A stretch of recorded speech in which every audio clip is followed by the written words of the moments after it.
C engine ಮಾಡಿಲ್ವಾ? ಇದು petrol ನೋಡಿ ಬಾರಿ.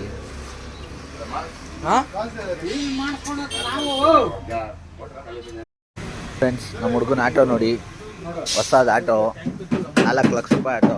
ವೈರಿಂಗ್ ಸೆಟ್ ಮಾಡ್ತಾವನೆ, ಎಲ್ಲ ಬಿಚ್ಚಿಸಿ ಆಲ್ಟ್ರೇಷನ್ ಮಾಡಿಸ್ತಾನೆ ಲೈಟಿಗೆ. ಅದು ನೋಡಿ, ಅದು ಫುಲ್ಲು. ಈಗ ಒಂದು ಸೀಟು ಹೊಸದು ಎಲ್ಲ ಬಿಚ್ಚು ಮಾಡಿದವ್ರೆ, ಹಾಕಿಸ್ತಾನೆ. ಆಟೋ ಬಂದು 4 ಲಕ್ಷ ಆಗೈತೆ. ಇನ್ನೊಂದು ಸ್ವಲ್ಪ ಖರ್ಚೈತೆ. ಭಾರಿ ಆಟೋ ರೆಡಿ ಆಗುತ್ತೆ.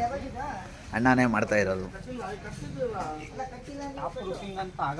ಗಾಡಿ ಮೇಲೆ ಎಲ್ಲ ಧೂಳಿದೆ, ಎಲ್ಲ ಒರೆಸಿ ಕೋಟಿಂಗ್ ಮಾಡಿ ಮಾಡ್ತಾರೆ ನೋಡ್ರಿ. ಚಾರ್ಸಿ ಹಿಂಗೆ ಬರೋದು ಇಷ್ಟೇ. 2ಕ್ಕೆ 4 ಕಡೆ ಸೀಟ್ ಬರ್ತದೆ ಚಾರ್ಸಿ. ಮುಂದೆ ಸೀಟ್ ಟೈಪು.